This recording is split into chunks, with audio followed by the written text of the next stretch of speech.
Bonjour et bienvenue dans cette nouvelle vidéo de la chaîne Iolaps. Alors aujourd'hui on poursuit notre apprentissage du Love 2D, l'UA, donc toujours dans le contexte des petits jeunes qui suivent mon stage à la Maison des Jeunes de Dour. Donc petit résumé de ce qui a été vu en date de la séance du 1er avril. Alors c'est pas un poisson, on va vraiment voir les différentes choses que nous allons découvrir ensemble aujourd'hui. Alors, en fait, la première chose que je vais faire avec vous, on va directement rentrer dans le vif du sujet. On va aller sur la zone de codage. Je vais vous agrandir le code proprement dit pour que ce soit plus lisible pour vous. Alors, j'ai défini un template que je vous mettrai sur le GitHub qui vous permettra de pouvoir reprendre le code à sa source et faire à la suite les différents tutos que je vous présente ici, ou bien télécharger directement le code fini qui vous permettra de directement analyser le code que j'ai pris et éventuellement me suggérer ou des questions ou des améliorations de celui-ci. Comme d'habitude, si cette vidéo vous a plu, vous connaissez le principe maintenant. La cloche de notification, abonnez-vous à la chaîne si ce n'est pas le cas, et surtout partagez et n'hésitez pas à commenter pour poser vos questions. Votre serviteur sera là pour y répondre. Alors, c'est parti mon kiki, on va rentrer dans le vif du sujet. Donc, ce que je souhaite faire avec vous aujourd'hui dans un premier temps, c'est de vous montrer comment en fait pouvoir déplacer un objet à l'aide des touches du clavier, à l'aide de Love 2D. Alors, rien de plus simple. Donc, on a les trois fonctions de base que nous connaissons donc dans l'UA, à savoir le love.load qui va se charger automatiquement lors du démarrage de votre programme, qui contiendra, comme on le sait maintenant, mais un petit rappel ne fait jamais de tort, n'est-ce pas? Et il contiendra les variables complexes, les tables, les différentes valeurs utiles et agréables des différents objets qui composeront notre jeu. Donc ça, c'est pour le loveload, on le sait maintenant. La fonction update de son côté contiendra le code nécessaire pour mettre à jour les différents éléments que nous souhaiterons afficher ou estimer lors de l'exécution de notre code, et la fonction draw, comme son nom l'indique, permettra de pouvoir afficher à l'écran les différents éléments tels que nous les aurons demandés dans le love update. Alors c'est parti mon kiki, de quoi aurons-nous besoin ici? Eh bien, je vous propose de commencer par la création d'une table.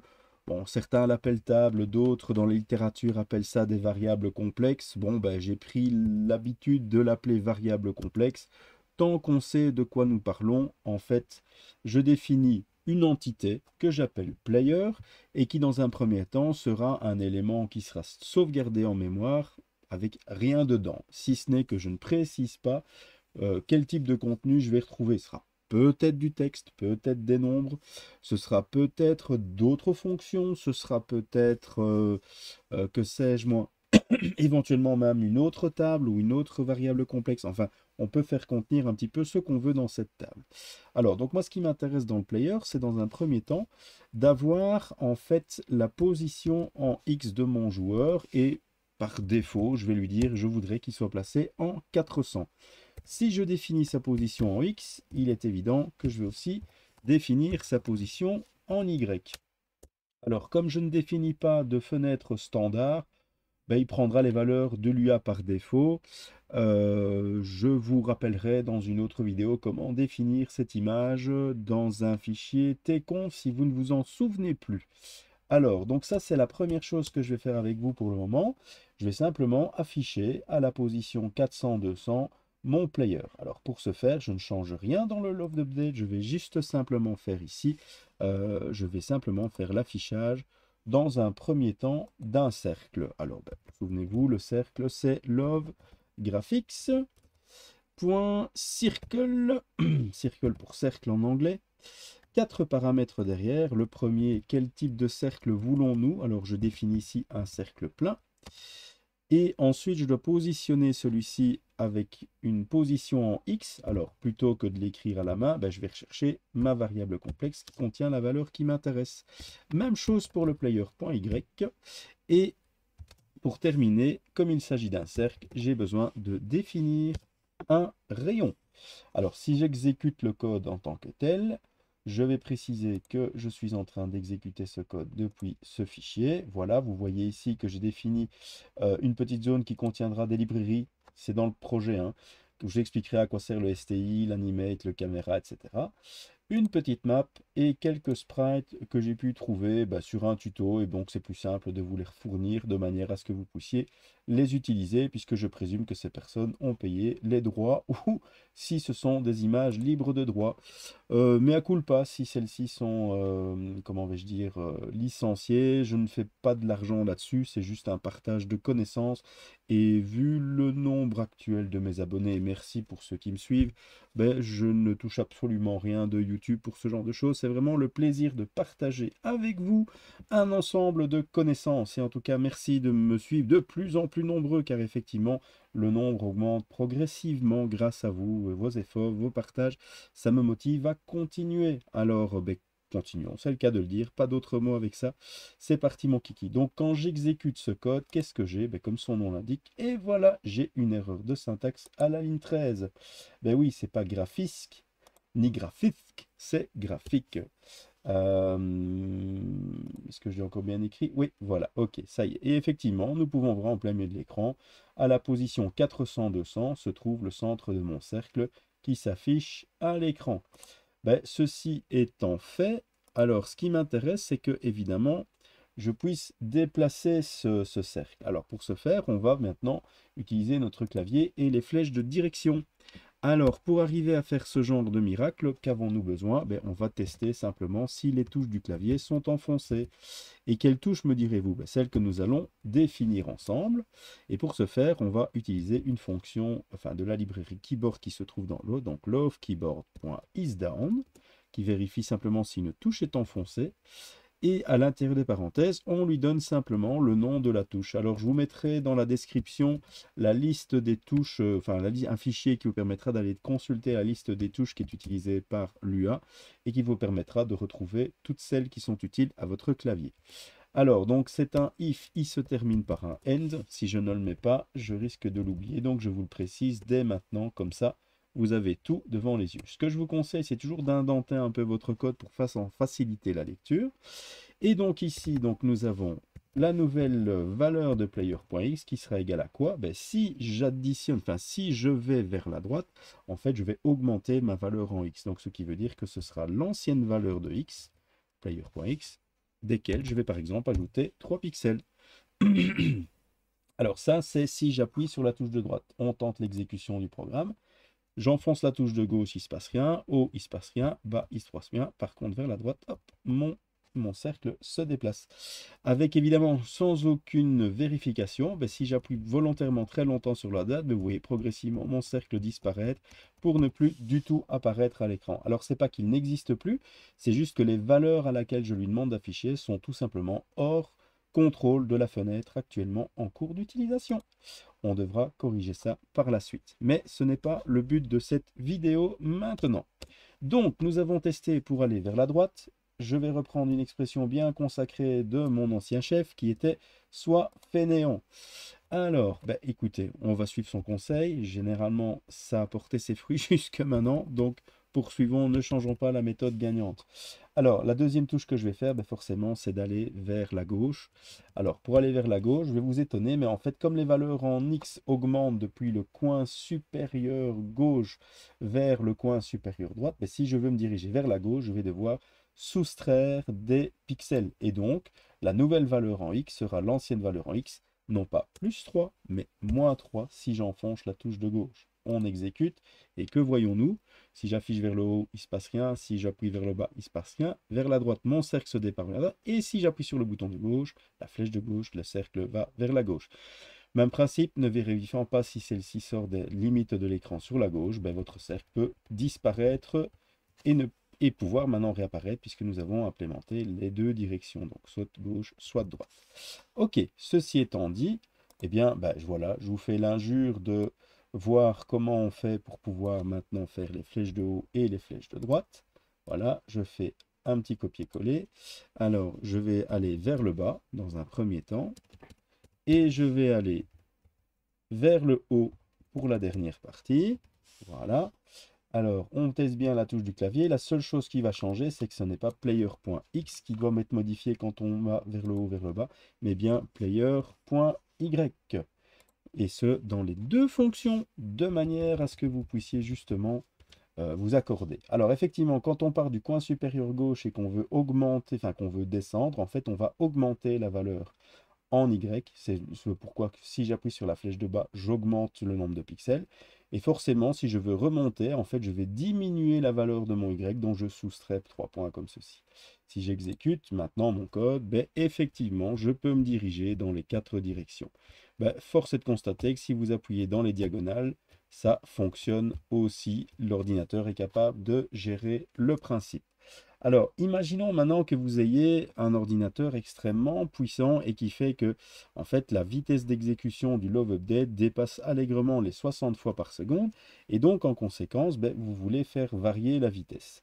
Alors, pour ça, ben, il va falloir tout simplement faire varier le nombre de pixels en fonction, bien sûr, de la puissance de votre machine. Une machine plus lente, ben, on lui demandera d'augmenter plus rapidement la valeur en X, de manière à pouvoir se déplacer ben, plus rapidement, mais en ayant moins souvent de temps d'exécution de la fonction update. Donc, comme elle s'exécute 60 fois par seconde, mais que, imaginons votre machine permette d'aller beaucoup plus vite, ben forcément, pour adapter ça, il faudra changer la valeur de ce 3 en question. Alors, plus que ici nous avons globalement une trentaine de lignes, même pas, ben forcément c'est facile d'aller chercher ces 4 valeurs et de les modifier.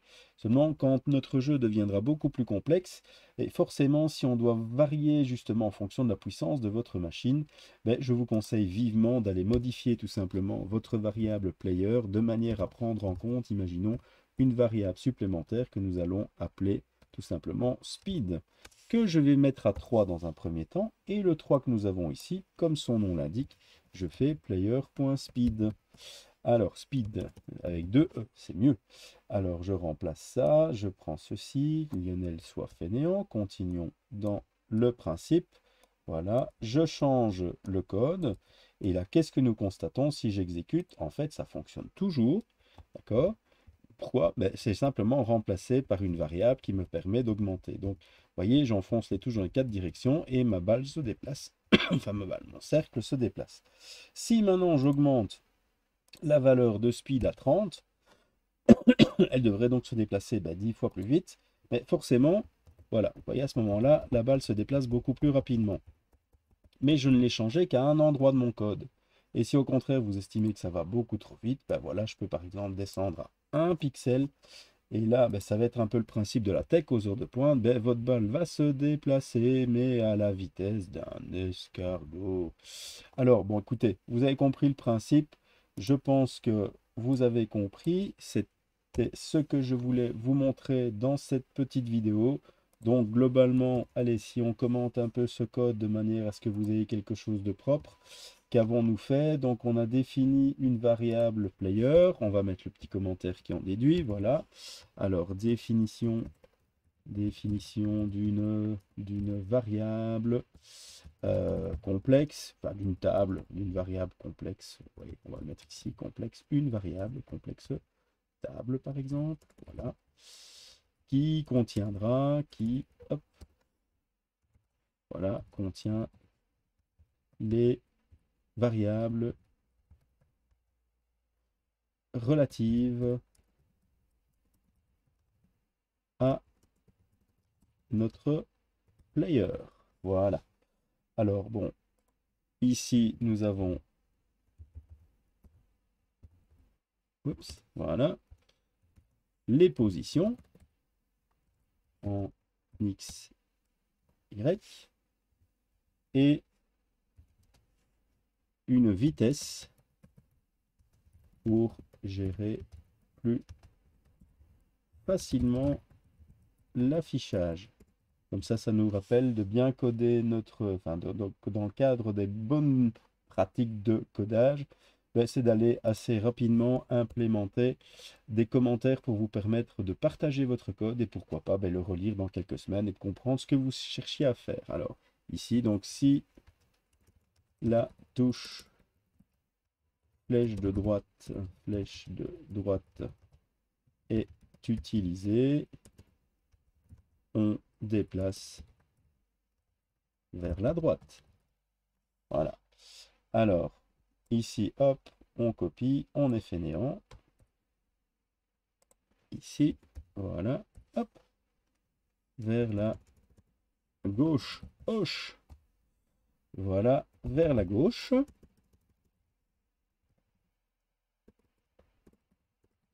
Voilà.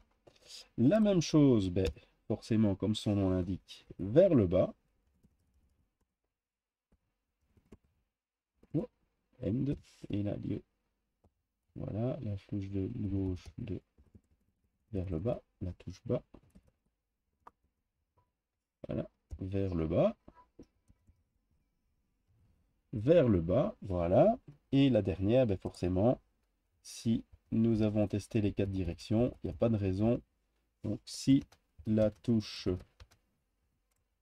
O est utilisée, oups, j'oublie de mettre mes petits commentaires, c'est ça que ça. Ah, je vois pas pourquoi je fasse, tiens, un réflexe. Si la touche O, et alors Lionel, voilà, la touche O est utilisée, on, virgule, on déplace, layer, layer vers O, voilà. Hop, petite virgule, petite virgule, petite virgule. Voilà. Alors ici, bah, tout y est. Voilà, on est bon. Et là, on dessine. Ici, c'est on dessine un cercle. Un cercle. Opposition.